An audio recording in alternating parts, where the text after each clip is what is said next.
My name is Goldman. I'm the director and founder of Goldman and Associates. Our firm has a primary focus on family law issues here in Michigan. And today we're continuing our video series designed to educate the public. So please subscribe to our channel. Today we're going to talk about expenses of a child.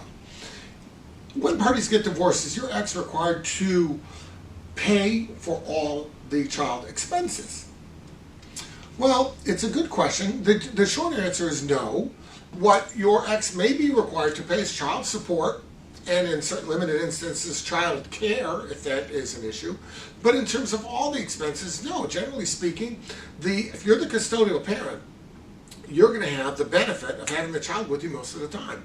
That's a benefit that the other parent doesn't have. Now, with that, there is a burden. The other parent who doesn't have the child most of the time has to pay child support. Why? Because with the child being with you all the time, there's a lot of consumption. You know, teenagers eat 6 times a day. There's an awful lot of consumption. So there's going to be child support paid by the non-custodial parent to the custodial parent. But that doesn't mean they have to pay all the expenses. Really, looking at it strictly, let's say the father is paying the child support, the only obligation the father has to meet is his obligation to pay child support.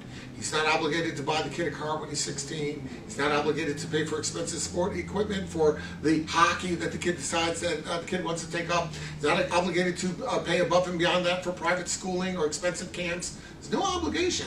The only thing that the parent has to do in that scenario is pay his or her child support. That is it. Now, does it mean that you can't get contribution for these things? No. A reasonable, appropriate discussion should be had so that the children don't suffer. In a scenario where a person's paying a certain amount of support, it's going to be based on the income. So if all of a sudden one parent wants to start sending the kids to expensive recreational activities, you got to ask yourself, well, if we were still together living on that income, is that what would happen? Would we be affording that? If the answer is no, don't expect that now in the divorce scenario the court is going to order that someone afford that. It's just not how it works. It's all going to be income based.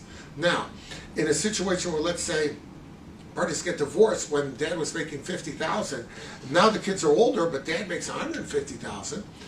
You might not be able to get him to pay for the camp, paying for this, paying for that, but you might well be eligible for an increase in child support. And with that increase, based on the fact that dad is now earning 3 times what he earned before, based on that, you may be able to have this money for all these extracurricular things.